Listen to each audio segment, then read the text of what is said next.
You know, the further south you move, the further you go back. Exactly.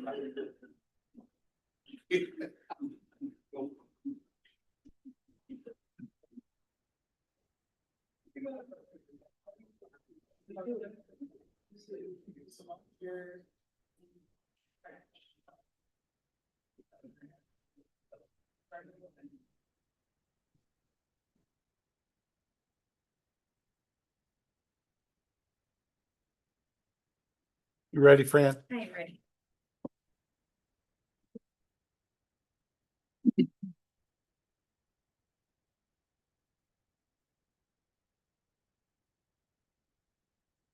All right, the city council will reconvene into open session and may take action on matters discussed on the above agenda item in closed executive session. Do I have a motion? I'll make a motion to approve a resolution and approving engagement letter with law firm of McKibben, Martinez, Jarvis and Wood LLP for assistance with building department parking violations for Casey's Oyster Shack, Chad Gorzyka at Corsica at 125 West Roberts Avenue, and to hire said firm for municipal court or any other proceedings related to this defendant. All right, we have a motion and a second. Any further discussion? Hearing none, Fran, please call the roll. Councilor Rowan, Yes. Councilor Schneider, Yes. Councilor Krueger, Yes. Councilor Chambers, Yes. Mayor Moore. Yes. Motion carried. Okay. All right, item 6 is the consent agenda.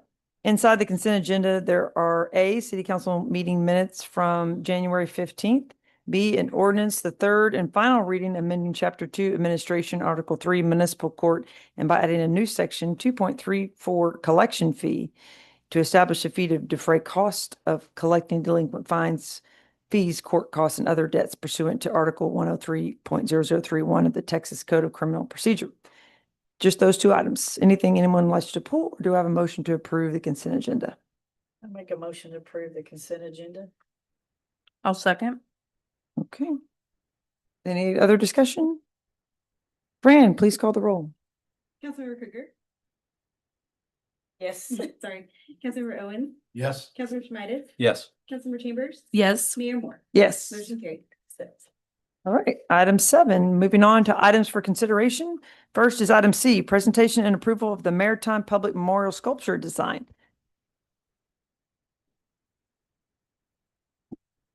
Hello.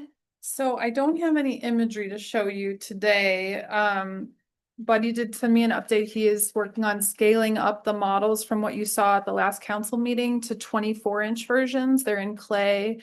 And he just didn't feel like they were ready to share with the public at this time. And so we kept the agenda item on in case there was any discussion or feedback. There are some other milestones that I wrote down. What did he think of some of our changes that we wanted to make on our end here, like just turning Oh, yeah, thing around? he took He's that, Okay, that's the direction Okay. he's moving, yes. okay. So we're looking further into sourcing the base materials. It could be a black granite veneer.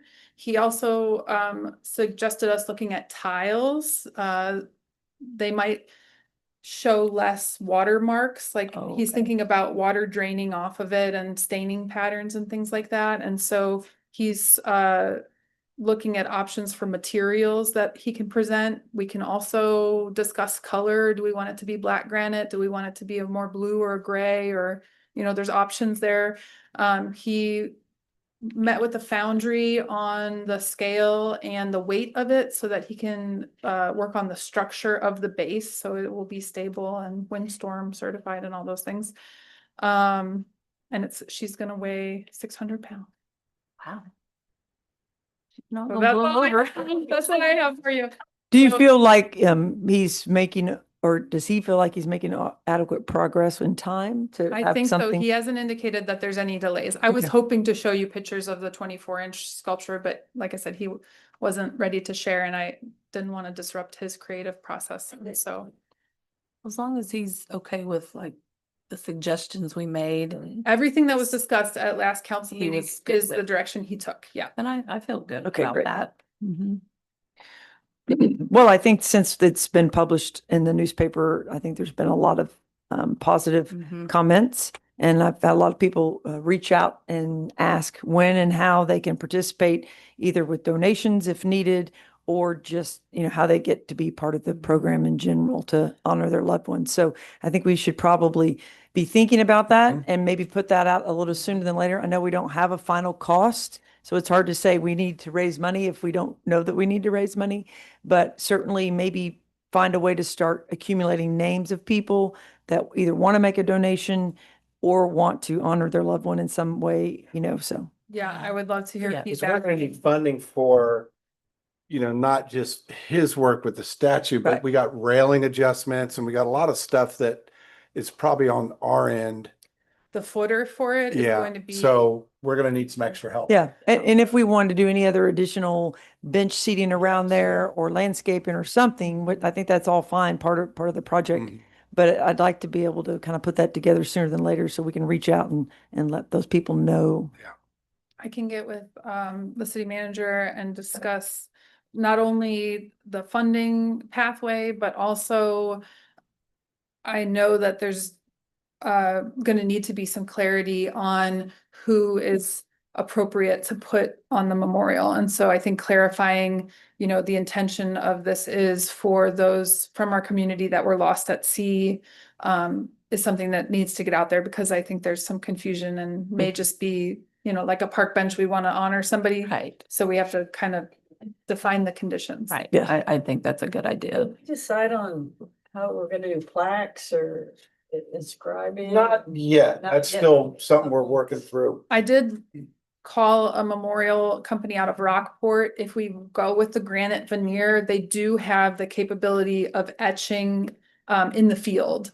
It's costly, but if we said, once a year, we're gonna update it with names and this is what it costs to put your name on there, it's possible. If we went with a tile or something more textured, we'd have to do plaques, but that's all still open for input.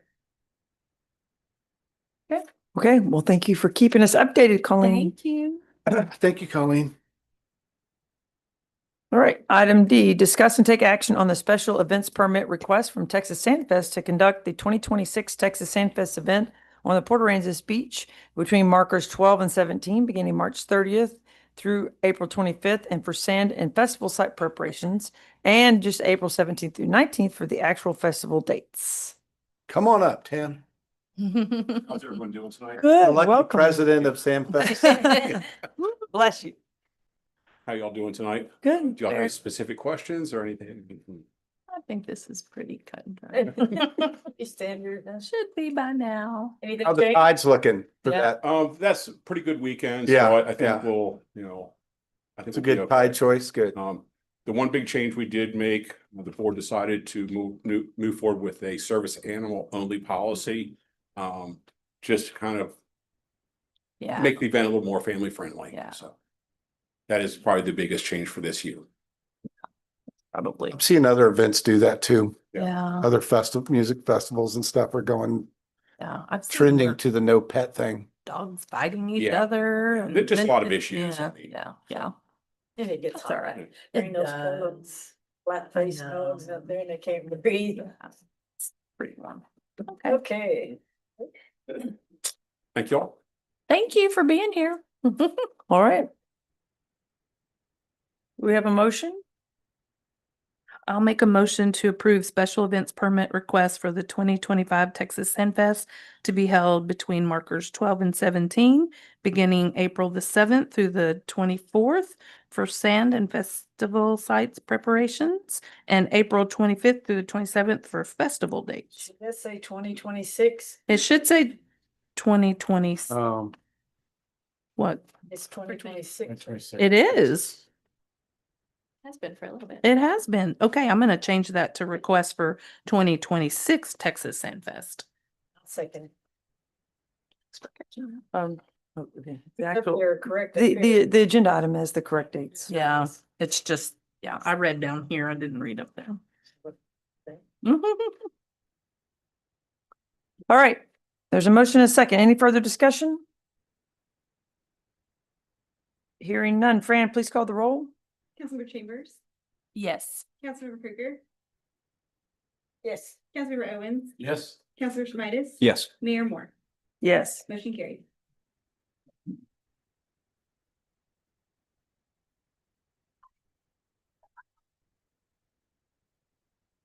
Right. Item E, discuss and take appropriate action to confirm the beachfront dune protection permit plan 26-2 is consistent with the city's coastal management plan. The application is proposing a hand plant native dune vegetation harvested from outside the dune protection area. Applicant is Sherry Parish. Property location is adjacent to 820 Seabreeze Lane. This might be the most unique dune permit we've ever seen because this is a dune permit specifically to enhance the dunes rather than to do any kind of construction activity. It does still require a dune permit because they are, affecting kind of the dunes out there. Started out as a pretty bad situation. We had to go out and stop some people from using heavy machinery to mow the dunes to remove sunflowers. Probably the only person that hates sunflowers as much as Chad. But it started out being a very contentious situation. We've turned that out to be a very positive thing. So we stopped her. The GLO got involved. She ended up reaching out to the GLO to get a land lease because not only was she doing this activity, but she was doing it outside of her property on GLO property. So she got a land lease from the GLO that allowed her to go out and remove all those sunflowers. So that was in about March that we stopped her last year. June, she had the permit. She has worked from June forward, removing the sunflowers, which that permit allowed her to do. She did not need a dune permit to do that. She expressed interest in wanting to replant. So unfortunately, she has to go through the dune permitting process. This went to planning and zoning. They obviously ultimately approved, went to the GLO, who thinks that she's a wonderful person Right. for spending her money and time Time. fixing that Already area. been a big project. Yes. So since March of last year, she has sent me a text message every single time she's got somebody that's out working in the dune area so that we can kind of keep track of that. We've gone and had updates with her in the area. GLO, when they were down here last time, they came out to look at the area again. Everything's great. So we just need to approve her dune permit so that she can actually start planting. So she's harvesting plantings from outside of the dune protection area, bringing that in and hand planting those in the area. Her. We need more people like that. Yep, the staff definitely recommends approval. All right. Any other discussion? And then we'll send her down to Oceanside. Yes. Yeah, that's very good. I liked reading that. I was like, oh, this is not your normal. Yeah. She came up to my office, we put this permit together. The GLO let us do kind of a reduce the Okay. dune permit to do that. That's cool. That's very good. All right. Any other discussion? Do we have a motion? Make a motion to approve and confirm the beach front dune protection permit plan 26-2 and consistent with the city's coastal management plan. I'll second. All right. Any further discussion? Hearing none. Fran, please call the roll. Councilmember Christensen, Yes. Councilmember Chambers, Yes. Councilmember Owen, Yes. Councilmember Krueger, Yes. Councilmember Schmidt. Yes. Mayor Moore. Yes. Motion carried. Do that. All right. Item F, presentation by Broadus Associates and Del Sol Consulting regarding our Hurricane Harvey recovery progress and project updates. Welcome, Mr. White. Evening, everybody. Hello. We'll start with the Public Service Building, the PSB. A lot of work is being done this week. There's a lot of area in the back has been almost completed. It's basically black hardscape rock, very minimal maintenance, makes some people very happy. Also the long lead item for a gun box that was finally came in last week and it was installed. That's very important because you can't legally walk into the jail area with a gun. So that's where you lock these, I believe it was 10 places to put your pistols before you go into the jail area. That was installed on Monday. The floor contractor continues to work on the floors, did a lot of work this week, sanding some areas, sanding them down and putting a special route line where the wall meets the floor. It looks good. David has inspected it twice. I looked over a lot of it today with my backups. Everything is looking good as far as that. I still have some floor things to do though. The dry agent system, that's the special system that instantly puts out a fire in 2 rooms to dispatch in the IT room. That's being tested next week. They expect it to be fine. And the bullet resistant storefront area for the county side, that's a super long lead item. It's supposed to come in late next week. So that'll finally be done, hopefully. Moving on to the gas building. The storefront door and the glass door is installed a few days ago. It looks good. It's complete. And the gas building and millwork is being installed next week. And train the air conditioning people are scheduled to finish programming the air handlers next week. And they have MMP inspections from the city next week. Also, so that's moving on. Simple building, but it's moving along well. The fire station. The interior metal framing is complete, first and second floor. Some sheetrock has started on the second floor, just a little bit. The roofing contractor continues installation. There's some torch down areas that's been done. 2 layers of torch down. Can't really see, but it's up there. And some of the metal roofing. So the roofing contractor is still working areas. If you've been by there, you notice all that blue stuff. That's waterproofing. It's not going to be a blue building. That's waterproofing is going on. The fire station. And they've been waterproofing the exterior windows. Backs are done. I don't think they've gotten to the front yet. At the fire station, the overhead duct work passed inspection in the city, and some duct work continues. Most of it's done though. Moving on to the Public Works building. If you've been by there, there's huge mounds of dirt surrounding the building. That's stuff that was dug out for the slab and the planters. That started being moved this week. I believe they had 31 truckloads that was moved before the truck broke down. And Oops. I believe it's fixed, and they're going to finish moving that dirt to the landfill. And that dirt is actually being reused by the city. Doug is reusing it at Public Works and saving the city some money. So get to recycle all that dirt instead of just getting rid of it. And also that's blue there. You'll see that blue stuff, that's waterproofing, and the thermal installation is going on. That building has a white decorative brick that's going on over that. So it's not a blue building either, it's a white building. The planter walls are being formed. There's not a lot of landscaping, not a lot of land. So there's big planters on 3 sides of the building. All sides except for the garage side. And they're huge, they're deep. In fact, when it rained on Sunday, they filled with water and they had to pump it out Monday and Tuesday. So they lost a little time. But Public Works is going fine also. Moving on to the gas system, it's trucking along very well. In fact, the entire old gas system has been purged and abandoned. Some of those lines go back 72 years, the early 50s. And James said, the 60, 70-year-old ones they're fragile. And it was just a matter of time before they failed, because as more and more people came, you had to put more pressure on the lines. So it was just a matter of time for those old, fragile plastic ABS and PVC pipes gave away. So every bit of gas coming into the city is coming through a new pipe. Equix continues restoration and corrosion protection work. I think today he only had 6 or 7 workers and a couple of admin people. So that's like 1/3 he had before. So he's kind of drawing down his workforce. Like I said, he's just doing restoration and corrosion protection, slapping on some special paint every 4 or 5 years on the pipes for this environment. What are they doing where they're still shutting down gas on houses? I was out of town last week. They still have meter swap out some. Yeah, they there did my was- entire neighborhood yesterday. There are some meter swap outs. Some of them were of the old meters that put on the new meters, and there were 1 or 2 services that were actually missed. So it's not really many. I didn't notice any the last week or 2. They tried to shut mine down. I was out of town. I told them no, because Yeah. They did My my mom was there. entire neighborhood yesterday. They did. Yep, swapped out meters all day yesterday. Dug holes, all kinds of fun stuff. Not familiar with that, but I'll look into it. But yeah, I saw that your area was on the schedule and went by a couple of times, but I never saw them. I keep track of where they are in the morning and the afternoons, and I knew I was familiar with your street and I never saw them in there. I saw them in there working hard. But there, I think 6 or 7 people today, and a couple months ago they had like 15 and 2 admin people, so they're drawing down.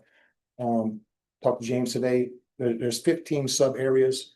The city is officially signed for 5, and there's 3 more in a matter of days that the city's going to be signed for, which basically is everything below the airport and access road 1A. It's basically done. And they're just doing patching streets and matching bricks and changing out a couple of meters with 6 or 7, maybe 8 people. So the gas system, they'll be done in a month or 2. It's just paperwork with Urban and the city. So moving on to the substantial completion dates provided yesterday by Victory Building Team. PSP, they're saying substantial completion for phase 1, which is the building, 26 March. Phase 2 is the parking lot, that'll be later. The gas building, 26 March. So you and James can have coffee the same day. Fire station, 3 June. And the Public Works building, 8 June. Public Works, what, Right. Ma'am, what was the Public Works? 8 June. Okay. They just submitted 3 months worth of rain days, 8 or 9 days, so that's gonna slip a little bit next meeting. But it's not approved yet, but I know it's coming. I'll say fall on both of those, but it's off the record. Yeah, so that's what Victor told me. So pending any questions? Are there liquidated damages on the PSB? Yes. The architect's working on that right now, and Michael. So Ray and I have communicated with Chris on a bunch of that. December 15th is the tentative date with all the reviews and all the changes. And so there is a lot of email interaction with that on the liquidated damage conversation going back and forth. I'm actually working closely with Raymond on that. Okay. So Chris has been notified. I spoke to him on the phone, I think it was last Thursday. But just that building? No, it's- They're on fire and EMS too, right? We've sent Yeah. the letters now, the original contracts, we've sent the letter for both PSB and fire, so they have been notified. On the PSB, that December 15th is with the review of all the changes and where we think we are and places with the gas building and all that. On fire, we haven't got to that level yet, but they have that letter, yes, ma'am. We haven't drawn the line in the sand on a date, but. we The have all- contract expired middle of August 15th or 16th. On Yeah. fire. How does that work under a FEMA contract? Yeah, everything, we're tracking everything in compliance and we have all our reports. So as far as FEMA goes, it's a cap project. You Mhm. guys have your own expenditures, so I don't Yeah. anticipate any of that money going back to the federal government. But that if the liquidated damages came back to you, it would offset those costs that you have, A&E expenditures, temporary Yeah. facilities, that kind of stuff. Okay. So substantial completion, I mean, what's reality of getting all these temporary buildings shut down and everyone moved? Yeah, so yesterday's meeting and David was very forceful in that meeting that the end of March was it. We're notifying temporary facilities and the generator to take that stuff out. The end is the end. And that was kind of the conversation I had with Chris last Thursday. I mean, everybody wants to see the buildings finished, no doubt. Mhm. And everybody The, wants. yeah, to the move biggest, forward. the hardest part of the PSB move is gonna be chief coordinating what, 911, the COGS. He has to get, who else has to come in? Got 911, which is owned by the COG, so we have to take down every piece of infrastructure inside the police department, so that's phone systems, that's our radio system, that's 911. That's our recorder, that's all of our records management system, computer dispatch system, all of that. has In a to be day. taken- Yeah, I mean, it has to be taken down, physically disassembled, moved over and reassembled, and then everything brought back up, and that crosses many different vendors. So we have to coordinate with a bunch of different vendors to all be in there at the same time. So logistically, it's really. Yeah, it's not just hiring a moving Yeah. company, it's, Sure. The it's, office space yeah. part of it is the easy part. It's Right. the dispatch center part of Yeah, it that's that the hard is gonna part. be crazy technical and Mhm. very, Everything's gotta fall into place. it does. It's gotta be well coordinated, so. We are working on that. We've reached out to, after our meeting yesterday, we started reaching out to vendors. We've got preliminary commitments for March 30th to April 2nd. Yeah. So. If we can get everybody to Yeah. agree on a specific day and have a commitment to get in the building, we can start to move. So Yeah, get through spring break and then we're trying to get everyone booked for that little slot. So as of right now, we're looking pretty good. We have one vendor that might not be able to make the dates, but we're applying a little pressure on them to do that, since we've got word back from almost all the other ones that they're good for the things. Well, And hopefully if you And can, we're gonna be doing some pre-work, running some cabling and antenna stuff, this next week. We're hoping to get some of that stuff done, so we're gonna try to pre-stage as much as we can before we start making that move. Every little bit's gonna help with that.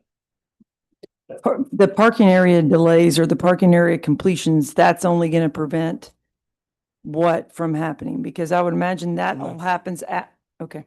Yeah, we'll be completely moved.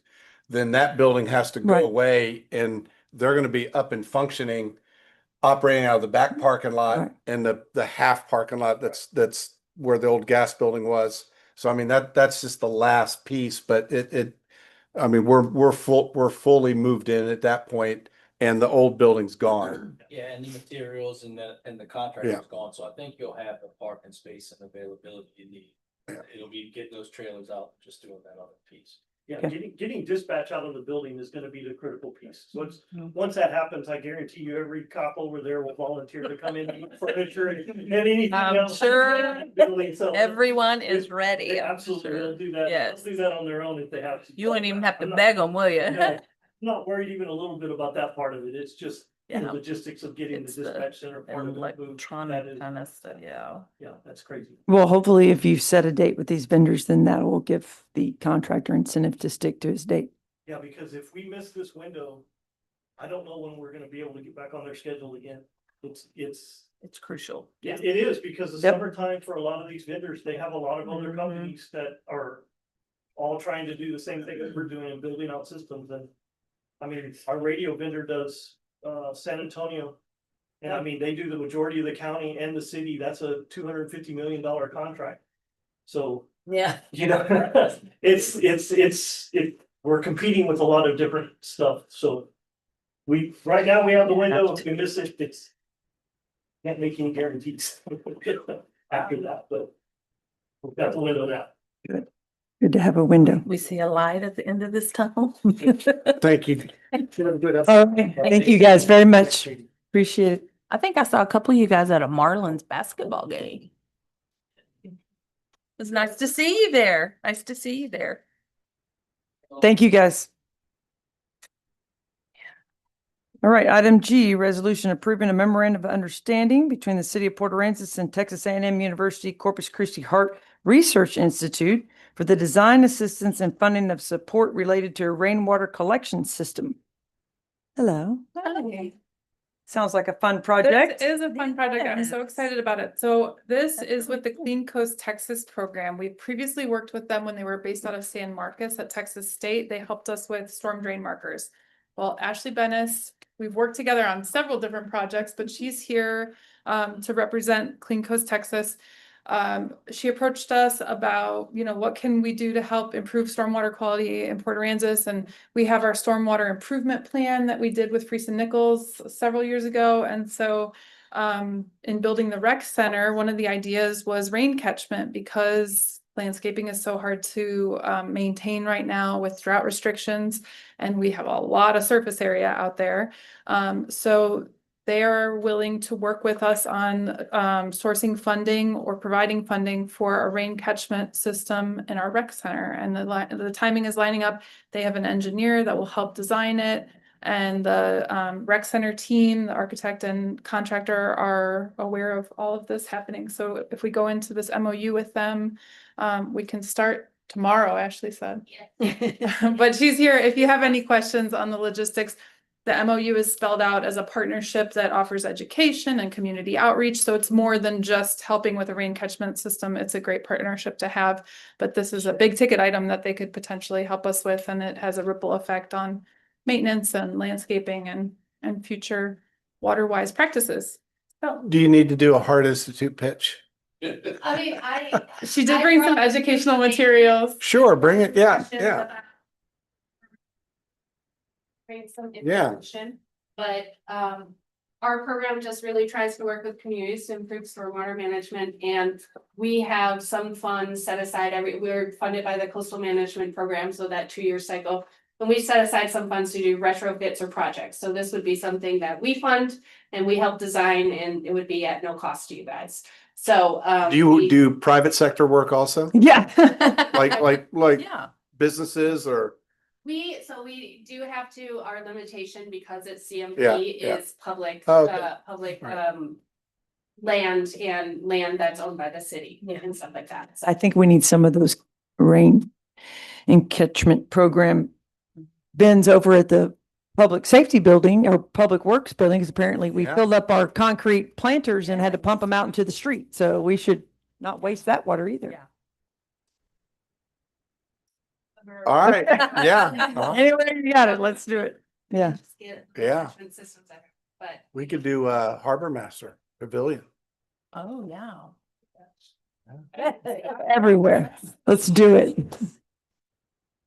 we did just get funding approved for year 7 and 8, so we're gonna be operating for the foreseeable future, and we're located at Hart now, makes much more sense for down on the coast. So. Can I That's see great. one? Yes, please pass those around if you have extra.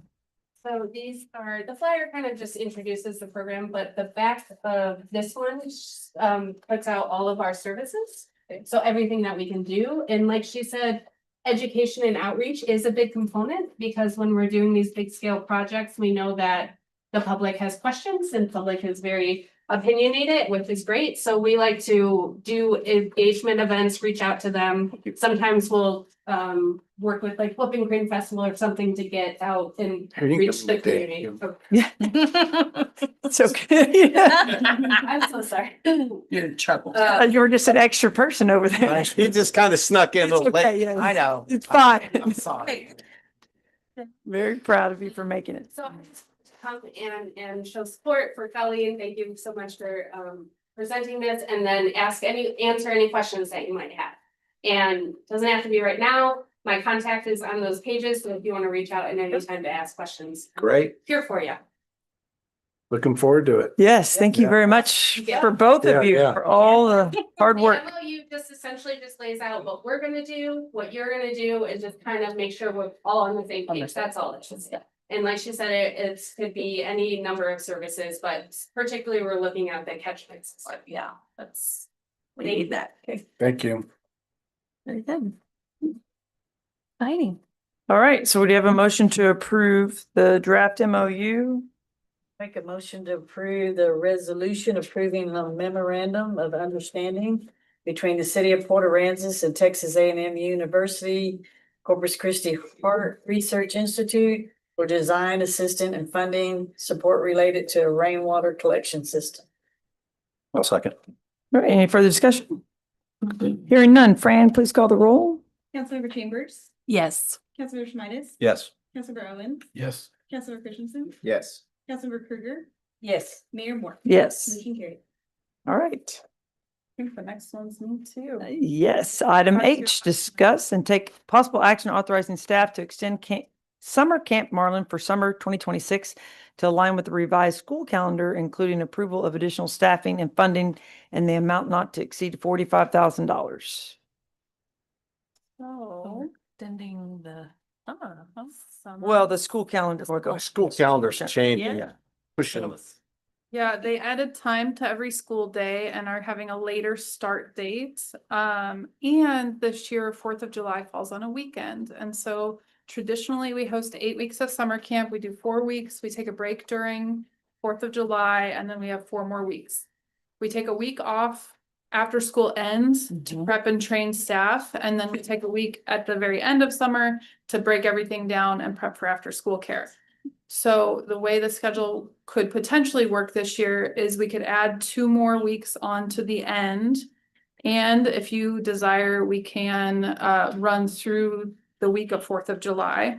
I know parents in the community have expressed the desire to provide as much camp as we can because they're working and they need a safe place for their children. This will be a long summer for us. It will cost us more money and require more staffing. So I'm bringing it to you for your guidance. Our staff can do it. we're excited to have kids and we want to have fun with them all summer, and the longer, the better. But Parents this need is it, yeah. an evolution, a step up for us as a summer program. So So the 45 gets us the week of July 4th and the 2 weeks in August. I think so. Darla is really the number guru. Yeah, and The other thing is we increased our summer camp cost, so there will be income for all 3 of those weeks as well. I didn't factor that in. and the way y'all have it written. It's not to 54 for exceed. Staffing, and Yeah. 65 for supplies, so I would change your resolution, maybe the 50 or 55. Okay. I did not, I don't remember that. I pulled from the budget. I just divided it by 8 and then had a cost per week, and then I said. So Darla, you're thinking do a not to exceed 55K? Cause they put 44 and 65 and.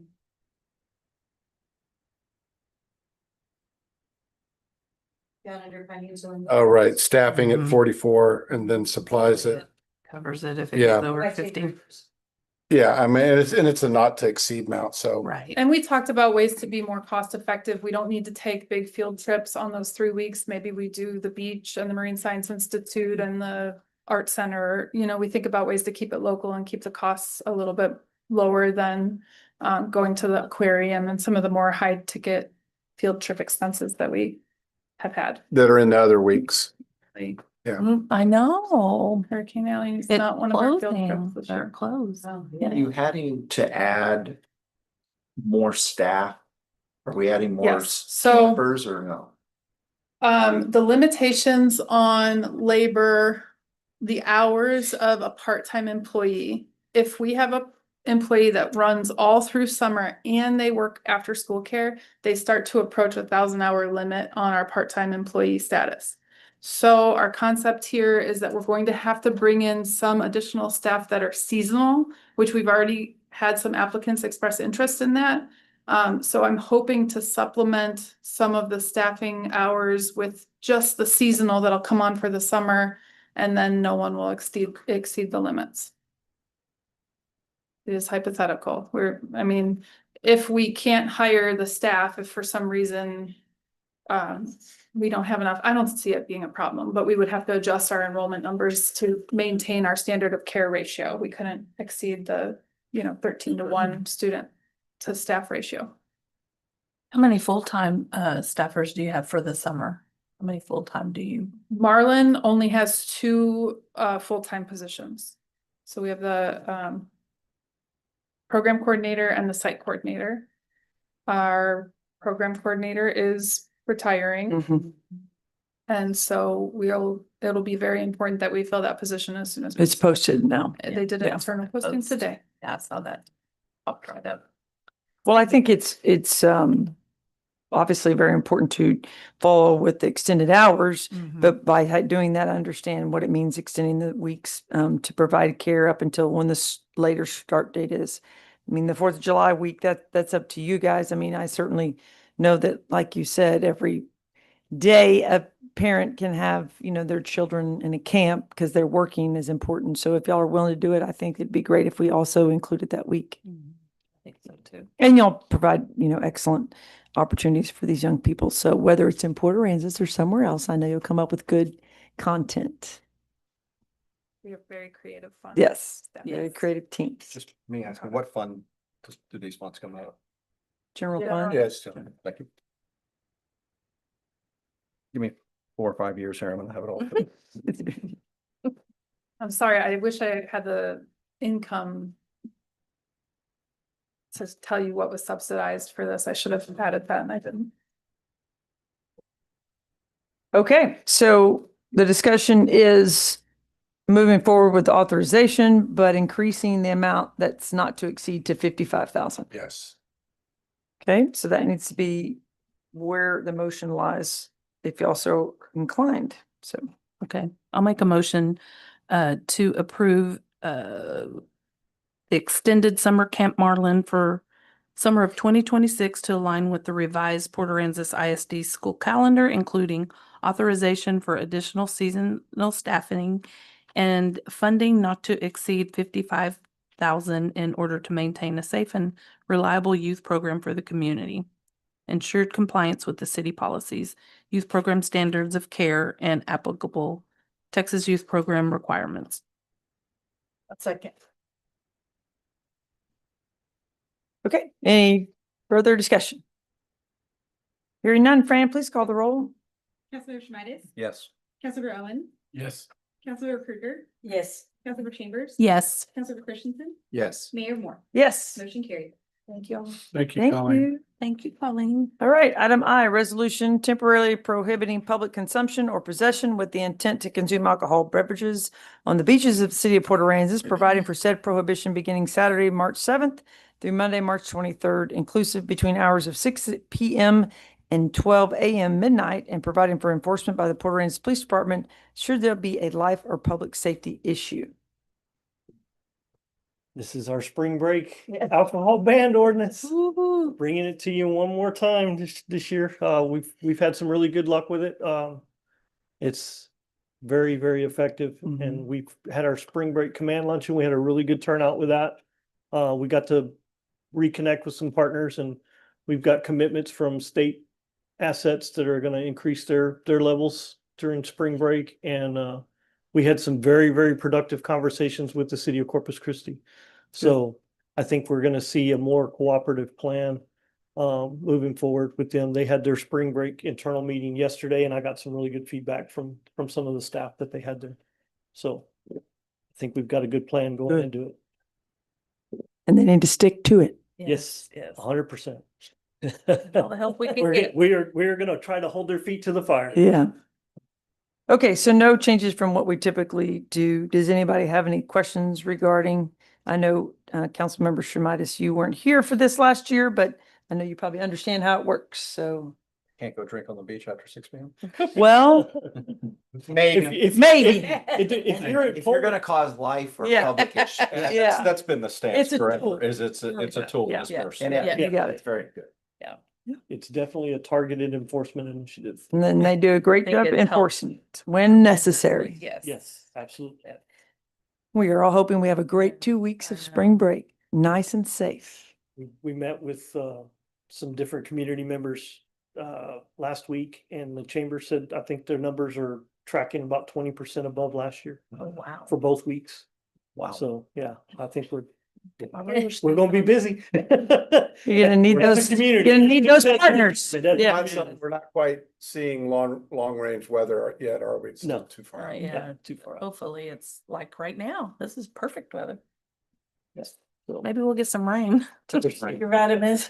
Yeah, I'm not kidding. Yes. It's gonna be 26 days straight. Oh, man. And then you get to move right after that. Yay. Yeah. And Just then think of that. Sandfest. Yeah. Oh, Oh, yeah. No Yes. rest for the weary. All right, any questions? Do I have a motion? Motion to approve a resolution temporarily prohibiting public consumption or possession with the intent to consume alcoholic beverages on the beaches of the city of Port Aransas, providing for said prohibition beginning Saturday, March 7th, 2026 through Monday, March 23rd, 2026, inclusive between the hours of 6 p.m. and 12 a.m. midnight, and providing for enforcement by the Port Aransas Police Department should there be a life or public safety issue. I'll second. All right, any further discussion? Hearing none. Fran, please call the roll. Councilor Christensen, Yes. Councilor Chambers, Yes. Councilor Krueger, Yes. Councilor Owens, Yes. Councilor Schmidt. Yes. Mayor Moore. Yes. Motion carried. All right. Item J, a resolution accepting the police department's 2025 racial profiling report in compliance with the Texas Occupations Code 1701.164 and directing the police chief to submit the end report to the Texas Commission on Law Enforcement. Yes, this is our annual racial profiling report. I know it's riveting reading. I read it. Isn't it just great information? Yeah. So, I mean, we do this every year. It's really hard to quantify a lot of our stuff because we have such an influx of tourists. You can't really quantify, but at the end of the day, the numbers show out that we don't racially profile anybody. We did not have any complaints. There is one correction on there that Dave caught. On table 1, on page 6, I believe.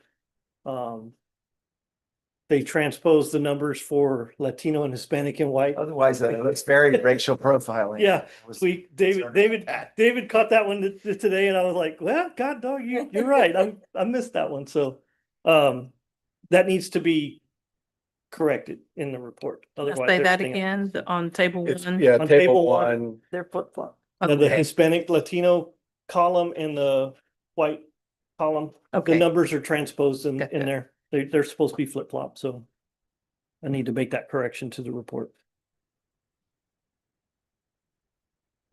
Okay. So the motion needs to reflect that, please, Yes. with the noted change in table one.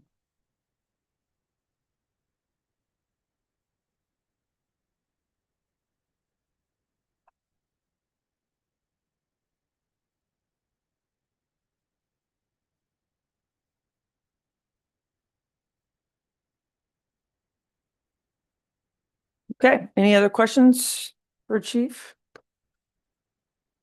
No? Okay. Do I have a motion?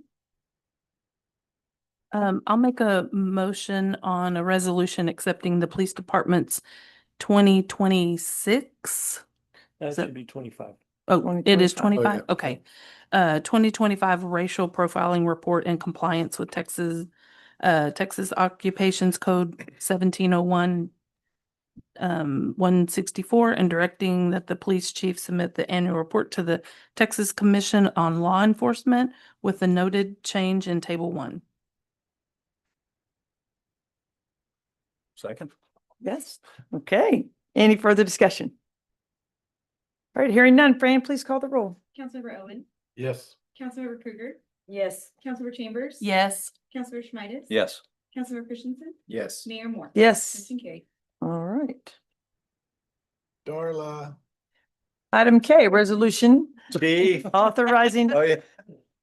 a 3-year tax exempt lease purchase financing proposal from Enterprise Fleet Management help. for 5 2026 4x4 Chevrolet Tahoes and 1 animal control 4x4 Chevrolet pickup for the police department in the estimated amount of $460,455.25. Authorizing an estimated monthly payment of $11,234.60 from the general fund budget capital outlay account 050-59340, and authorizing the city manager to act as executive officer and authorized representative of the city in all matters pertaining to said lease purchase. So this is turning over more of our fleet to get on the enterprise schedule with them. So this is some of the older fleet. I think the next year's rotation will complete all of our fleet to be on the enterprise system. So yeah, that's all this one is. Do we have that many Chevy Tahoes now? We don't. We're transitioning from pickups to the To the Tahoes? Yes. Okay, I was gonna ask that because I thought, wow, I didn't know that they drove that many now. No, we were using the Ford Explorers and Ford F-150s as patrol vehicles. Mhm. And we've just changed the way we do policing and the equipment that goes in the cars. And we have found, we did some trucks, some newer trucks, and we've done the Tahoes, and the Tahoes are holding up way better, and they're protecting the equipment way better than the pickups or the smaller SUVs do. So we're trying to transition the fleet to Tahoes. Okay, fair enough. They're holding up really well. All right, does anybody have any questions? You want to say one thing? Yes, please. Last year, last fiscal year, the vehicles that we sold in Enterprise, we brought in over 216,000. So Oh, that's good. just wanted to throw that out. Yeah, And that's a good number. yes, and what they do is they give us a credit and we tag them by department. So each department gets credit against their lease payments. So whenever you're approving these big numbers, those are numbers you're not going to see. And we're just now starting, this is the first year that we're starting to get quite a bit of cycling from those sales. So, Patrol Tahoes, they have those down at like zero value when they go back. I remember that. They do. The but they're- F-150's got some value. But they're not gonna come in at zero value. They didn't have the history yet of what Got they're it. gonna be. So that's why on the ones you approved last time and this time they've got them at the zero value, a little bit higher payment, but we'll get credit. And then as those get sold, I think they're gonna sell for some pretty good value. So that's not a fixed number at the end. That's just for Yeah, them to that's figure out the process until, okay. Exactly. And we should be getting close to rotating our first enterprise fleet one, because we were doing 3 years, right? With. I know we're the doing goal. 3, that's the goal. Like, I can't remember, there's some departments, the ones that are on the beach a lot, we're trying to cycle those out quicker so they don't get damaged on the beach and they still have a better resale value. I feel like yours were 3 or 5, but do you remember, Fran? I think it's 3. On their vehicles, were they still at 3 or 5? They're 3. I think we should be next year, I think we should be getting into the first batch. Of Cycling enterprise, years. yeah, enterprise cars that Oh, will go back to them for sale, so hopefully we'll start seeing. How they're holding up. Yeah. What you're getting. But I done. was pleased with that number, was working on it this week. Yeah. That's a good number. Yeah. Okay. All right. Any other questions or discussion? All right. Do we have a motion?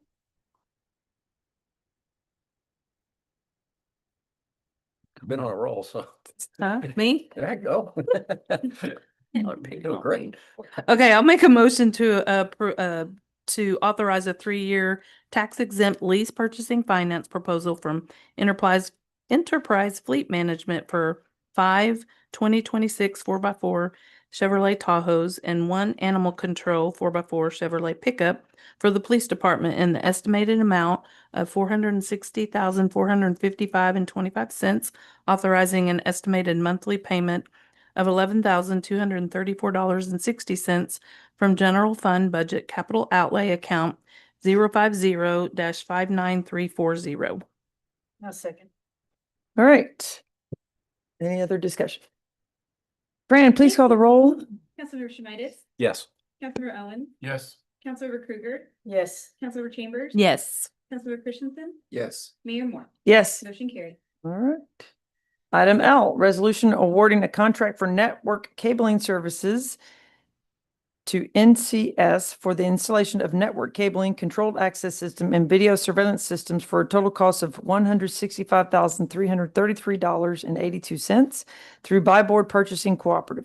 Funding from FY fiscal year 2025-2026 budget capital outlay account 050 general fund and capital outlay account number 60350 and capital account 050 general fund and capital outlay account number 61350, and authorizing the city manager to sign all documents associated with said purchase. So this is a contract with NCS, who's doing all of our other buildings. They're giving us buy board pricing, so we didn't have to do sealed bids on this. Gets us consistency between the buildings. This will cover the access control system, the video surveillance cameras, and the internet cabling and cabling for phones and everything for the fire and EMS station. It's under 2 different accounts because part of it's paid under fire, part's under EMS, but it's actually under what was budgeted. So it is covered in the budget. That's So, good. mhm. Nice. Okay. Any y'all have any questions? Yeah, that way, because we're doing NCS on Civic Center, City Hall admin, police, gas, Public Works, Rec Center, And they fire do have EMS. Rivermaster Yeah, too. so they're, Will be yeah. Consistent. Yeah, so we're using the same card readers, good. we're using the That's same good. cameras, we're, everything citywide. Super. Makes things a little easier, I'm sure. Yeah. Mhm. And then this comes with a 5-year warranty contract too.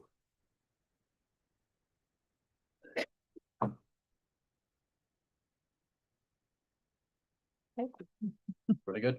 We're ready to go. Motion to approve a resolution awarding a contract to network cabling services for installation of network cabling, controlled access system, and video surveillance systems for a total cost of $165,333.82 through Buy Board Purchasing Cooperative, funding from fiscal year 2025-2026 budget capital outlay account 050 general fund, capital outlay account 60350, and capital account 050 general fund, capital outlay account. I feel like I'm capital account 61350, and authorizing city manager to sign all documents associated with said purchase. I'll second. All right, any further discussion? Hearing none, Fran, please call the roll. Councilmember Krueger, Yes. Councilmember Chambers. Yes. Councilmember Christensen. Yes. Councilmember Owen, Yes. Councilmember Schneider, Yes. Mayor Moore. Yes. Motion carried. Right. Moving on to item N, we are going to discuss and take action to reschedule the city's regular city council meetings for March and April. I brought this up because I know that at least for the March meeting, our regular scheduled meeting would be in the middle of spring break. And that tends to be a little tricky for staff and our members that come and do their wonderful presentations. And we've traditionally moved that March meeting also because council members usually have some family plans for spring break. So we want to discuss that and what's an appropriate date to move it to. And then I know April is also a conflict weekend. It's certainly Sandfest and there's other numerous things happening that third week of April. So I think that some of you probably already looked at dates, staff's looked at some dates, but we need to probably make a motion to move those. So what dates are good? What's best for staff? Well, Certainly not before. we were No. looking. So we need to move at, it probably the Yeah. next week. like for March, that Tuesday? Tuesday, the 24th, I think is good. Monday kind of gets us because it just makes it harder for Fran and Darlin staff and Yeah. I would have to post by Wednesday. What? I would have to post the agenda by Wednesday. The Okay. previous one said, yeah. Okay. Which would be the 18th. And we have to have the audit presented then by what date? by the 31st Oh, of March. March. Yeah. Like on Tuesday, the 24th, if possible, that they can find somebody else. They just need someone. We may get a different presenter than we've had before. Could they do it on Zoom? They don't have to be in person, do they? I think they have another. All Oh. cities have to be done by March 31st. Okay. Stage.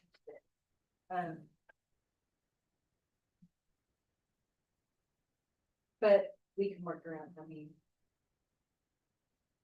We'll work with them. Okay. work with them. Yeah. So does Tuesday, the 24th work for the March meeting for everyone? I know that it might be impossible to meet everyone's schedule all the time, but is that, I'll make it work. I'm good. Oh. 25th is ideal for them, but Oh, the Wednesday? Who can't make Wednesday? Kelly, Wendy, Joella, fine on Wednesday. Wednesday, Is that work? The 24th, 25th, 25th, she's looking, yeah, Yeah. because the auditors. does that work? Yes. Yeah. Okay, Okay, so March will be then Wednesday, the 25th. yep, Okay, so we'll make a motion indicating that, and then the next date we'll look at is for April. So for April, since we're moving the March week back a Sandfest week, is we probably 17, 18, Right. 19, so we'd like So to we need to move go- that. the next week. It's Yeah. so Tuesday or Wednesday. I prefer the 19th or excuse me, I'm sorry, the 21st, Okay, Tuesday, the 21st. Tuesday, the 21st. That work? Yes. Joe, does that work? Yeah. Kelly? Yeah, 21st, yes. Tuesday, the 21st? Chad, And it's not on the agenda, but just so you guys know, the 21st of May is graduation. so we're gonna have to change May as well. So we'll bring that to you next month. Yeah. I know Chuck's daughter's Yeah, graduating. well, It's and just- Fran, yeah, and there's, I mean, Yeah. and Nicole, and Yeah. there's too many other people that, Yeah. are, you know, half our staff Yeah. is on city council, I So, mean, on school right. board, so Oh, true. not a good Yeah. night to have a city council meeting. We'll bring that to you next Okay. week. So now just a motion for March Just to look. to the 25th and April to the 21st. Everybody good? All right, Motion to change the March 2026 regular city council meeting to March 25th, 2026.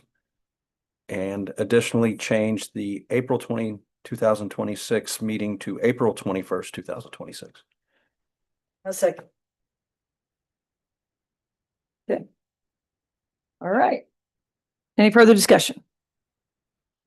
Hearing none, Fran, please call the roll. Councilmember Christensen, Yes. Councilmember Chambers, Yes. Councilmember Krueger, Yes. Councilmember Owens, Yes. Councilmember Schmidt, Yes. Mayor Moore. Yes. Motion carried. All right, we will now move on to item 8, which is the city manager report. So, Mr. Parsons. Okay, update on non-FEMA projects. You have your little handout right here. If you guys would like, come get a tour of the Civic Center. It's looking really great. Most of the ceiling's done. They still have they still have a couple vents to go, and they got to do some drywall touch-ups around the new AC vents that you see in there, those long kind of horizontal ones. So they got to do some touch-ups in that. Stage still needs work, and the flooring is yet to be done. They were close to getting it done. We did a test on that shiny epoxy floor in there, and nothing sticks to it. So we're gonna demo that, which it's in the plans to demo it. So that was already in the plan. So we're kind of having a chat with the flooring guy about him thinking it's not in there, but we think it's in there. So we have to hash that out. But so basically that system we put in there years ago is like an airplane hangar epoxy, and it is slick and thick and nothing sticks to it. So it has to come out. So we didn't have time to pull it off before the whooping crane folks got in there. So we put that on hold, but the stuff back here is going great. The breakout rooms, that's all moving forward. They've kind of slowed down on the other side because they're going to get all the roofing done.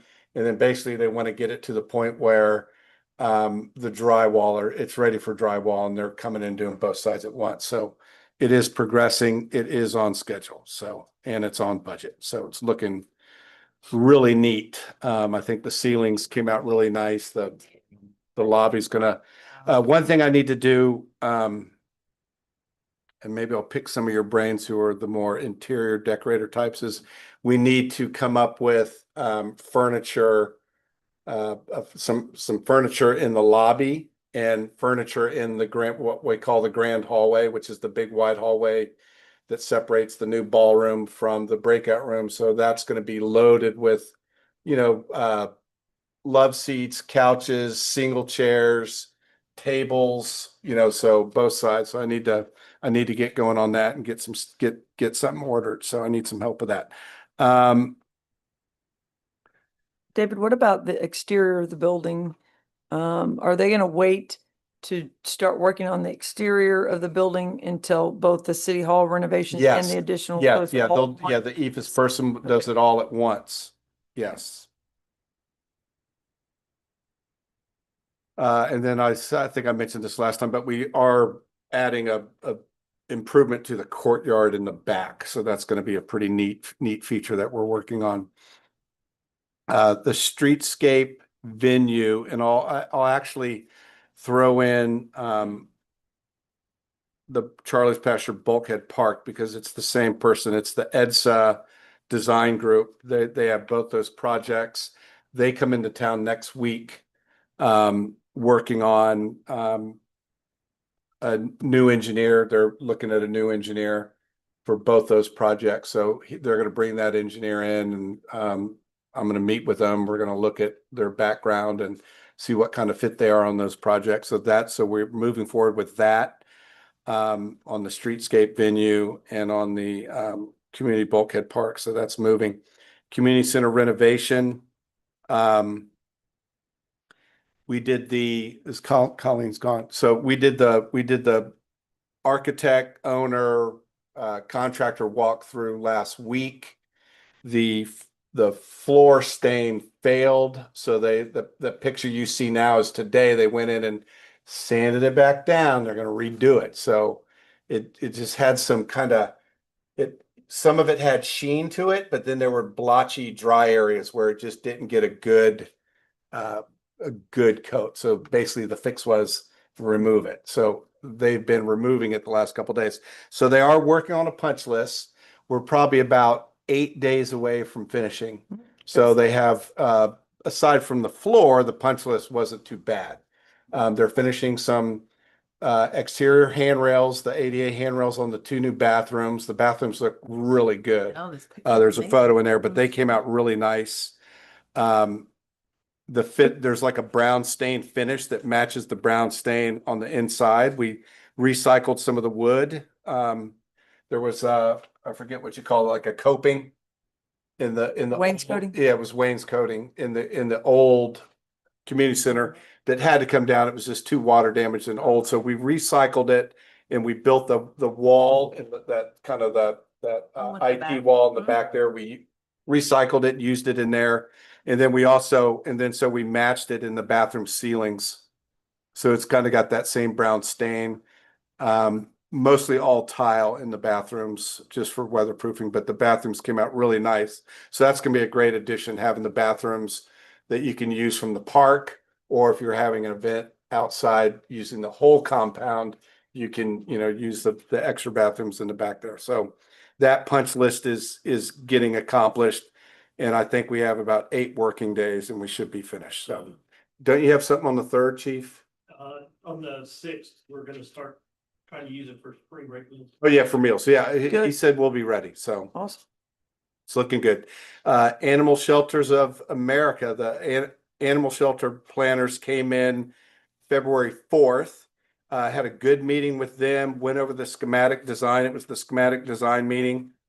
And then we did a site visit, so they're progressing really good. Their first run at it looked really great. I thought they're doing a good job, so that's progressing nicely. Beach Access Road 1B, it is complete. TxDOT should have the signs up hopefully any day now. If they do not get the signs up, we're gonna open it anyway, and I'm just gonna have Doug put up a couple signs. You can just poach a couple signs and stick them up for temporary until the TxDOT gets theirs up, but we're gonna be open for spring break. Can I ask you a question Yeah. about the speed limit? Yeah, on the access road. Mhm. Is it supposed to be 30 all the way going down, or does it slow down as you approach the entrance to the beach? I think it stays 30 all the way to the beach. That's what all the other beach access roads do. None of them slow, do they? Yeah. Yeah. And I think that at one point there is a 15-mile-an-hour on 1A right before you reach the beach.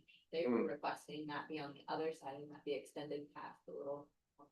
Yeah, let me look at it. Maybe at Yeah, the hump, we need to do I it. think at the hump, Yeah. we might need to slow it down. Yeah, let's do that. So can I'll we get look at Doug. that? Remind me Sorry. tomorrow to have Yeah. Doug change out that last.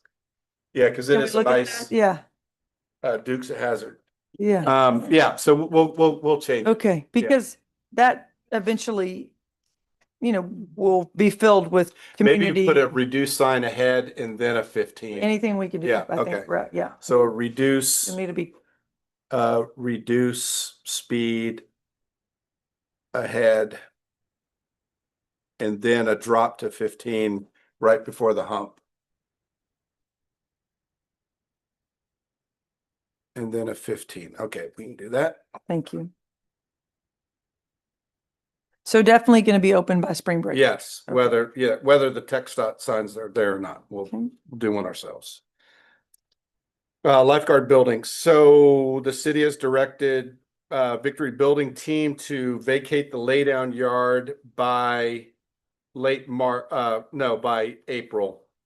Actually, they probably have a little bit more time, but they do know that they have to vacate the laydown yard. And the ad hits the paper next Thursday. So next Thursday's paper will be the first of 2 editions to have the ad for the construction of the lifeguard building. And I think we spent about a month doing pre-bid meetings, and then it'll be ready for you guys to award at the April meeting. Probably break ground June. Rec Center.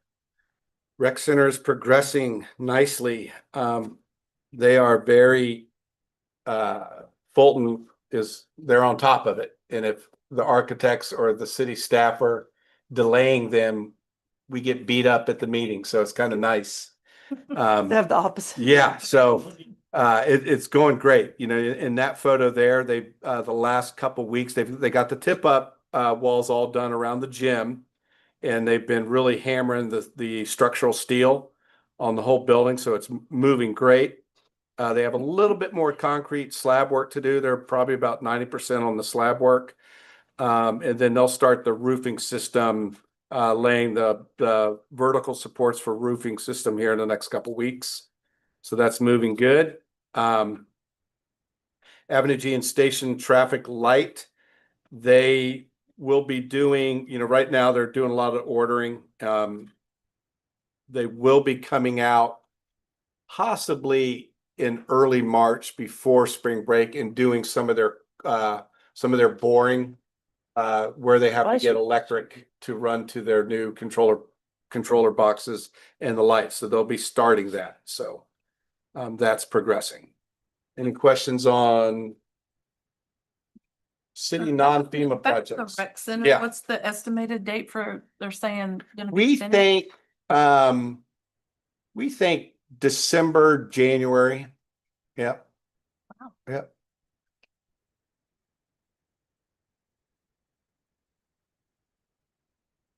It's all looking good.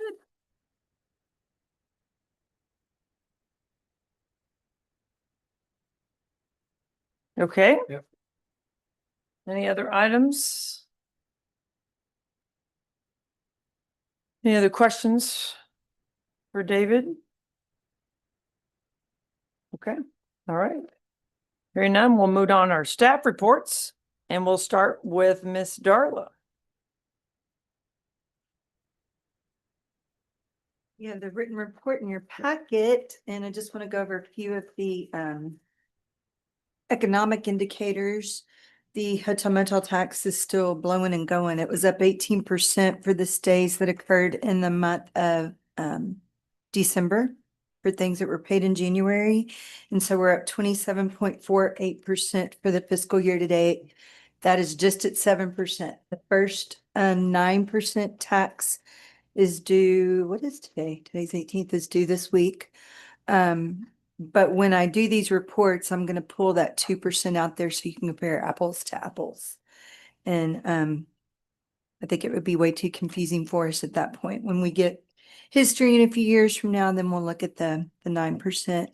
I put at the sales tax for the same period for our first month of the year was down 4.18%, but we're still up for the fiscal year. The first 4 months, almost at 11%. The harbor contractual monthly billings were up almost 4% for the first 4 months, and the dailies up 31% compared to last year. And golf carts, since we went to our new online system, I think it's working out very well, but we had a lot of cleanup and figuring out the database on how we were going to get the reports out. So we didn't get the golf cart stuff in your packet, but it is there at your dais. And we are running ahead of last year. We've done almost 2,500 through January compared to 2,201 last year for the same period. Most of it's businesses. They're really good about coming in and getting their plates at the beginning of the year so they can get ready for rentals. And our first order of vanities has already come in. Those are in the process of getting picked up, and hopefully businesses have those on their carts before spring break. So if anyone has any questions, and yes, your audit, I've been working on the audit, and it will be presented at your March meeting, period. Much earlier than it has Finished been. or not? Post Harvey. No, it will be finished. I'm sure that there's some kind of time frame before law enforcement issues tickets or code enforcement issues tickets regarding license plates being expired. Right? We don't go out there January 2nd, making sure everyone is, Beach parking permits. right. also. Okay. Mhm. So does that typically start around spring break, or do we give them a little more time than that, Chief?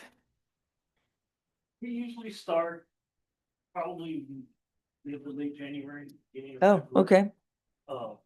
But we don't really put the start school until right around March. Everything kind of lines out right before spring break starts. It Yeah. just kind of falls. Yeah, if we start seeing golf, what color are they right now? Or what color was 25?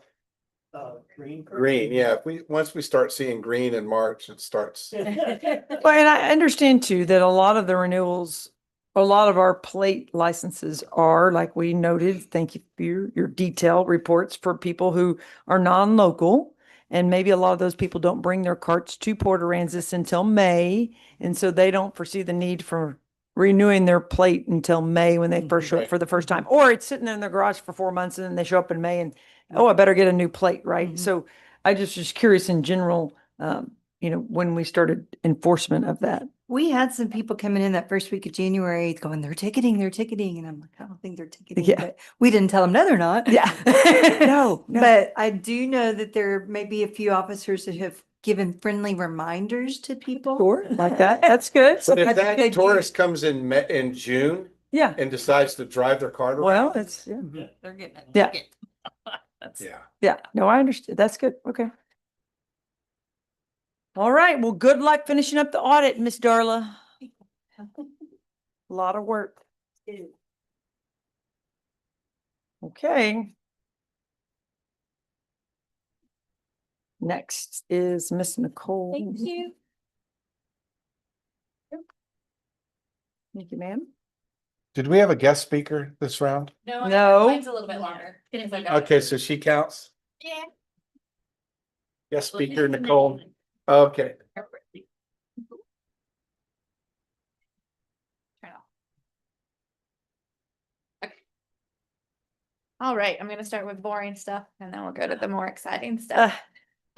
So we have had a little bit of a slow start this year. But our building official was out on vacation for about a week and a half. So that might be the reason that permits haven't been issued as quickly as they normally are. So residential building permits that we've issued so far year to date, in January were just 3, but we had 3 that were under review. So that would have been 6 had he been here on time. That kind of lines up with, the trend over the past few years. Code enforcement, pretty quiet January, so we're not going to complain about that, only about 19 cases. We started enforcing the feather flag portion, the A-frame portion, some other different things, so they've been working on that. Now we are tackling signs on fences, so that's going to be a big push over the next few weeks. Short-term rentals. Pretty incredibly, she has already approved the registrations for 2,356 rentals compared to the same time last year of 1,734. Wow. We have, she still has 636 pending approvals that they've registered, but she goes through a pretty big process before she'll approve those. So because we ended 2025 with 3,345, and at the end of January, we already have 3,016, that's about a 90% registration rate already in that first month. And I think that's pretty positive that this program is, kind of everybody's motivated to get it done as quickly as possible. In previous years, we've kind of dwindled a little bit at the beginning. They're on it this year. We received no complaints in January and there's been no citations. She is just busy approving registrations. Wayfinding sign project, I included a little insert this time.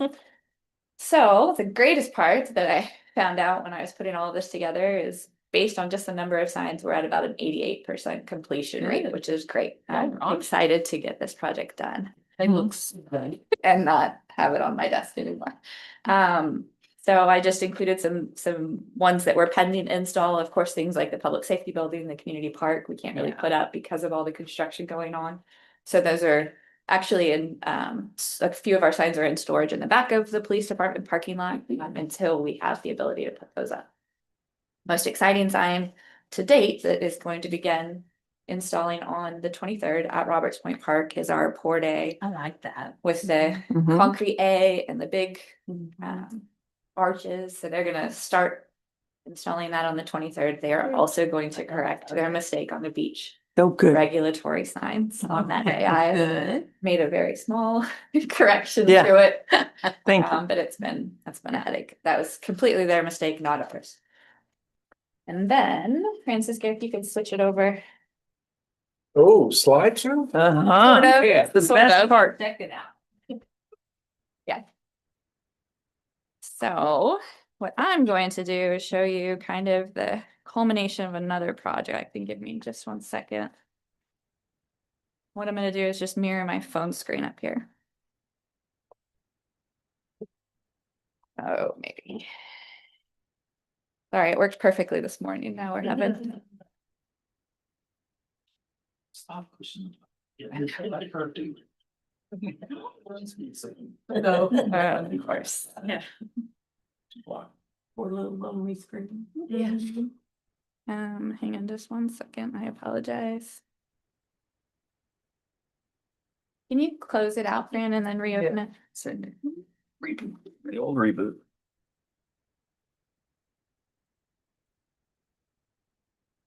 It's the one right above. This is me. Where is it? Yeah.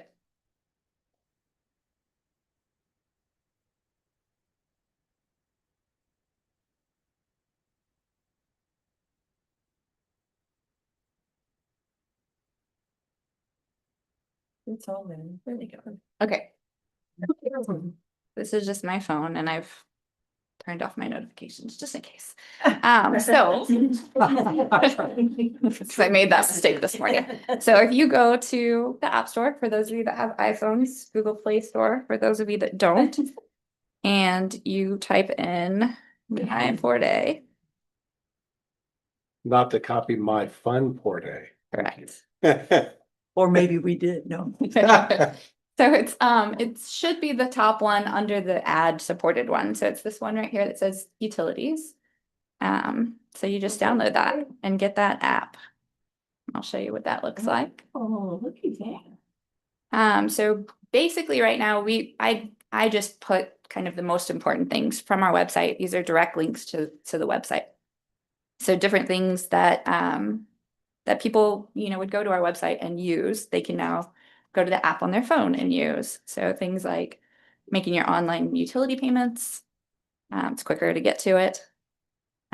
Registering your short-term rental, registering your golf cart. Do we have recycling days on there? I do have recycling days on there. Notifications for that too, sir. Yes.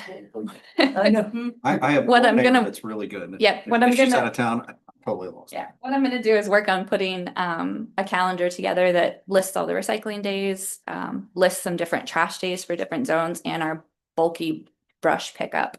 And try to combine that into one calendar so that that's a little bit easier to use. This gets you to everything. This gets you to municipal court. This gets you to where you can report a concern, which I think will probably be much more utilized once this goes live. But we've got the ability to change this in any way that we need to. So it'll be really easy on our end to change things. Most important thing and the most exciting thing about it is this does allow for push notifications. So we can schedule notifications to go out the morning that it's recycling. Hey, everybody remember, get your recycling bins out on the curb.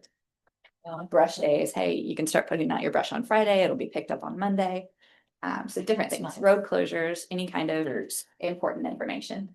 So I think it will be really exciting. So I've got a whole marketing campaign that I think will start to use that. We'll use the newspaper to get that word out. But I think this will be a really positive thing for people to get to information that they need much easier. I think it'll reduce the number of phone calls here. Where Oh, we are yeah, just telling yeah. people, okay, go to the website. Go to the click on website, here. yeah. It'll take a while, but Yeah, that's a cool So- picture of Port A too. Looks really nice. It was, we borrowed that from the chamber. So you can stop that, friend. On top of that, we also have a new emergency notification system. Right now, we use a program called iInfo, which is a little clunky and difficult to use on the back end. We're going to go, or we already are going with Civic Plus, who also does our own municipal codes. And so we're gonna have a much better and more robust emergency notification. Those notifications go out to you like text messages, emails, and can even be phone calls. And then we've also started some new zoning software that I think is going to be really positive. They're going to create some GIS maps for us. And through those maps, you'll be able to click down to the parcel level to kind of give you information on what you can do with those different parcels. So very excited about that. So Good. Great job. I Yeah. think it's great. I'm very excited about having that app that not only all the residents can have, but second homeowners Even people who want visitors. visitors, anybody to be able to get that information and have it kind of all comprehensive in one place on their phone. The Exactly. website's great, but we all know people don't tend to do that as their first thought. So Yeah. having an app is great. And I think the more we use this app, we'll kind of see how maybe we need to adapt some of our web pages to be more accessible via mobile phones too. If it's the first thing you do have to register, right? Correct, you have to set up the account. Well, not necessarily to get push notifications, if you sign up for the app, I mean, if you have the app, you're gonna get all the push notifications. If you want specific ones that are just for Alistair Street or something, you would have to register and put in your address. So when do you anticipate the notifications going live? Everything is live right now, so Okay. those apps are live in the webs, Right. web stores right now, so everybody can download the app and have that on their phone. When we start our first notification, I probably would recommend maybe waiting until that first week of March just to get it out there. And then maybe another month from that, just sending another kind of welcome notification to let people know what it does. So would this be the app or would it be the other app where a push notification could go when Chief decides it's time to leave the beach? Can you imagine if they're all at the beach on their phones and all of a sudden they get a notification that says, Hey, it's 6 time to go? Well, Yeah. I'm not Yeah. sure. I'm not sure if any of our spring breakers are gonna have their phones. We might out on the train 'em. beach or Yeah, paying I know, I attention know. to push notifications. But yeah. But I do think the other app or the Civic Plus notification system will be super important and handy during weather events and 100%. that kind of thing, or emergency events, that are related. What? Are the signs gonna have a QR code to get that app? For the sound. Our Yes. new signs, no. Are they- any of the signs gonna have, didn't- or going onto the beach sign? So if somebody wants to get, No, okay. we could, I mean, this, Oh, I'm just this asking. didn't exist didn't when exist when our we were sign doing it. project. Okay. It's, my plan is to kind of have that QR code where you can download the app and get information from it. Available everywhere publicly that we can put that. Maybe there's an initiative that we could put them on the ferry or somewhere near as you approach to the ferry. Mhm. And they can download the app as soon as they get in line or something. I think that's really cool. I'm excited for it. It's great Good advancement. job. Very good. Hold on. Nice. Okay, any other questions for Nicole? All right. Next, the EMS report. Welcome, Mr. Tabor. Me back. Yeah, Okay. welcome back. Thank you. So Elliot Tabor, EMS, be going over the summary of EMS activity from January 2026. This month or last month, we were dispatched to 62 calls. We had 0 mutual aid requests. Our average response time was a little bit better than it had been. That's just luck of the draw, it just so happened that most of the calls were in town that month, but it was 3 minutes and 50 seconds. Total transport, 31 patients, treated and no transport, 30 patients, false alarm, 1. And I think I was actually on that one. It ended up being a call from another city that just pinged into our area. Okay. 0 standbys, 0 public assist, and 0 mutual aid. Overall, the call volume is starting to pick up a little bit, it's getting towards the busy season. We've already seen an increase in some critical calls, gunshots, autoped, last week. So it's starting to pick up. Our highlights for January, we did a polar plunge. Those are always fun. Our crews like doing that. And then we did our very first deployment to Kerrville as part of the EMT F11 task force, which I've included a packet for all you. Hopefully it's in there. Not I'm going to be in trouble. Okay. All right. Good deal. It just has a little overview of what it is and what we're providing for the state of Texas as far as assets and resources. So if you don't know, if you haven't had a chance to look at it, it's part of the statewide emergency response framework.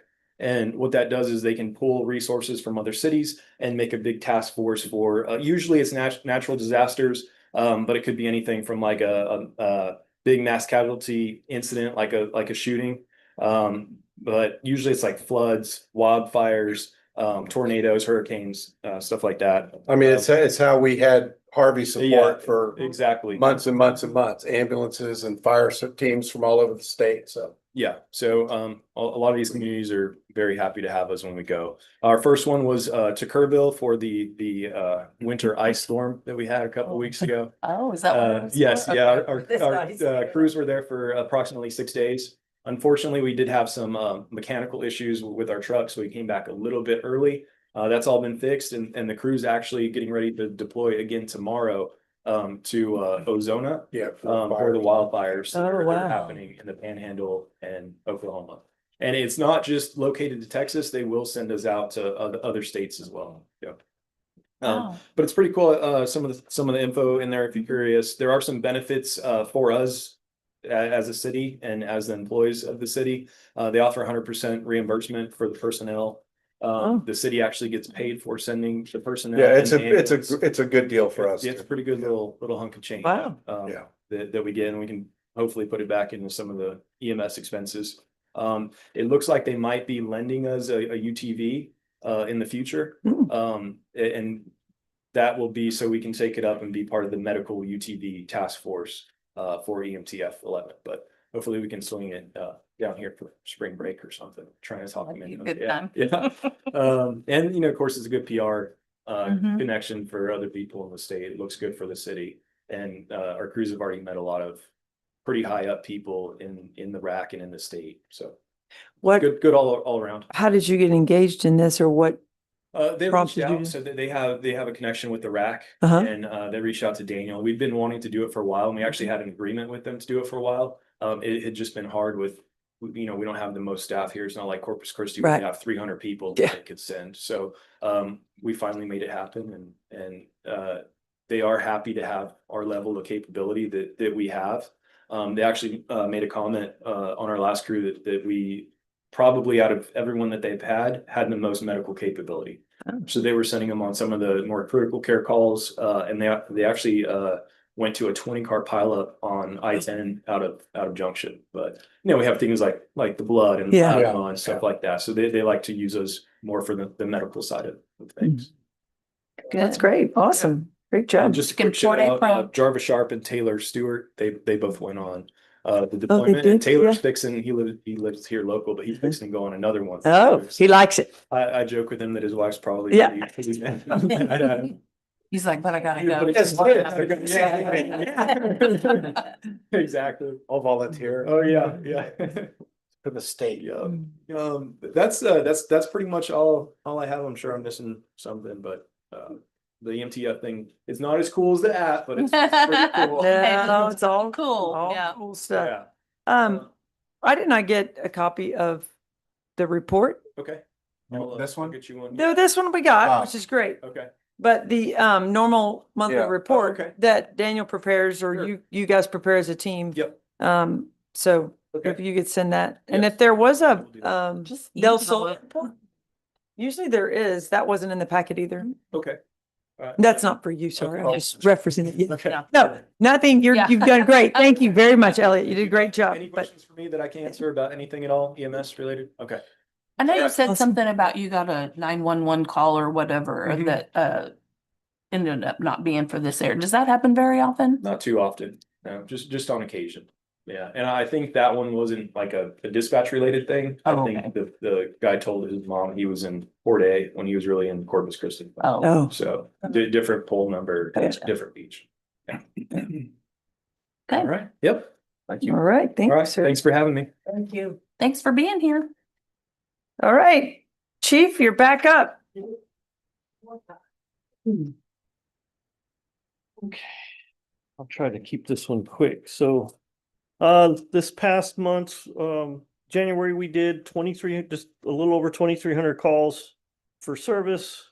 The dispatch center had 332 911 calls, and they dispatched the 2,369 calls for just the PD, and then they had the 26 calls for animal control, 29 for the constables, office 61 for EMS, 6 for the fire department, and 6 utility calls. We filed 92 charges with the municipal court and made 26 arrests.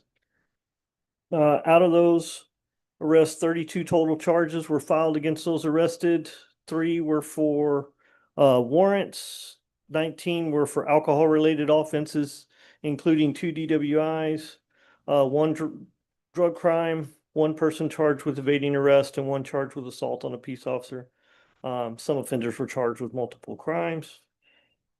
The court citation was, our report was attached. We had 6 MIP or minor in possession or consumption charges and 2 golf cart related citations for that month. As the end of January, we had 27 sworn officer positions and 7 dispatch full-time employees authorized. We have 1 dispatch position open right now. We have the officer that's on modified duty because she's pregnant, getting ready to have her baby in April. And then 25 sworn positions were filled. So we're getting there. January marks the beginning of the spring break season planning for us. So we had our command luncheon in January. We had a great turnout. We used the office at the harbor master's office. It was Captain's quarters. yeah, it was really nice. Everybody enjoyed the view. Had lunch. But what we had a great turnout. It was almost 60 people there. Yeah. Wow. So Filled the room. yeah, we had quite a good turnout. We've got really good commitments from our state partners for coming in and helping with enforcement and stuff this year. So we also had a meeting with some of our local businesses that the chamber set up for us last week as well, or a couple weeks ago by now. And so we created some really good relationships there on how to respond to some of these house parties and other activities that are going on during spring break, to where we can work cooperatively with some of the short-term rental people and some of the other businesses in town to try to, address those issues when they pop up and give them the attention they deserve, and not just, go and hit it and get out of there quick. We're hoping to have enough resources to really spend the time to take care of what we need to.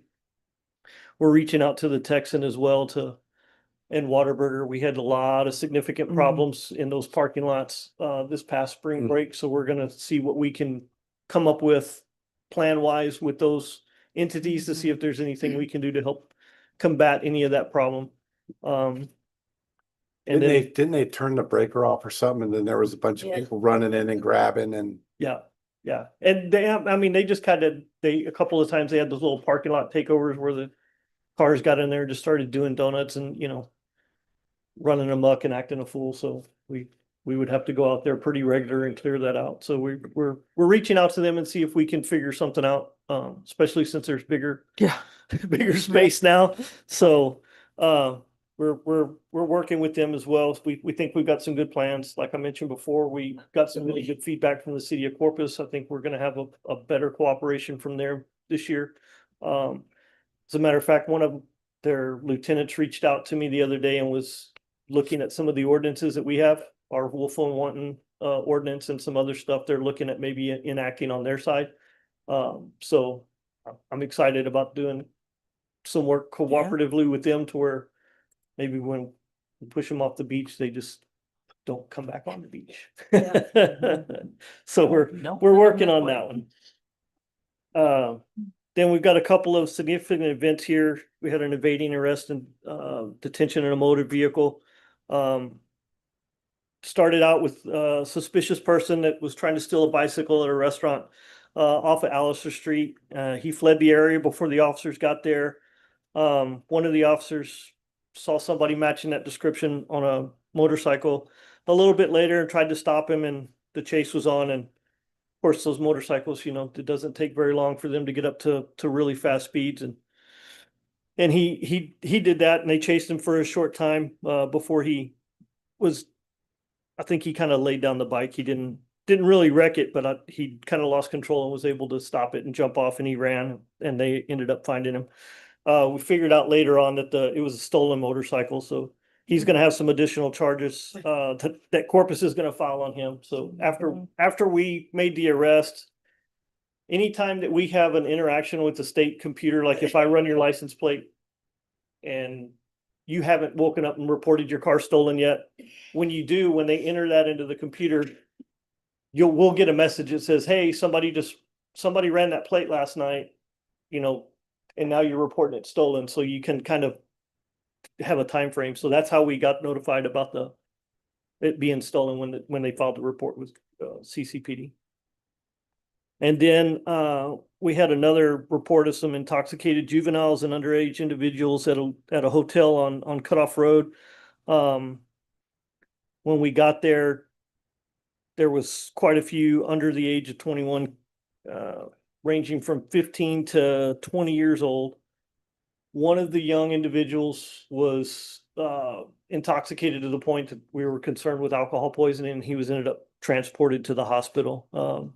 We ended up arresting a couple and taking the rest of them down to the police department to wait for parents to come and pick them up. But there was just a couple of them that needed a more firm lesson than just a ticket. So they got a ride to the jail. And other than that, that is basically the month of January. Unless anybody has any questions or concerns, happy to answer. Thank you, Chief. Little, either motorbikes or electric bikes, Right. when they're going really fast, are they supposed to be on the sidewalks or on the street? So 'Cause I've seen them go on the sidewalks faster than vehicles yeah. down. How does that? So it depends on the classification of the bike. So it's not a blanket kind of All right. one answer for everything. And I'm working with Boyer to come up with kind of an education program for e-bikes with the kids and the parents. So there may be some upset parents that figure out that they bought the wrong bike for their kids. Because they're not old enough to ride, you know, certain ones, those, I think you have to be 15 to ride certain levels of the e-bikes and things. So Officer Boyer and I have been kind of working to try to get an education program together and do it through the school. I think we could reach the most people that way, or, you know, parents and kids. Yeah. So hopefully we'll be able to roll that out after spring break. We were trying to get it done beforehand, but you know, everything just hurried up on us and got away from us. So, but yeah. Yes, sir. All right. Any other questions for Chief? All right. Thank you, sir, very much. All right. Item 10, city council comments and items for future consideration. Okay, well, hearing none, we are adjourned. Take care, everyone.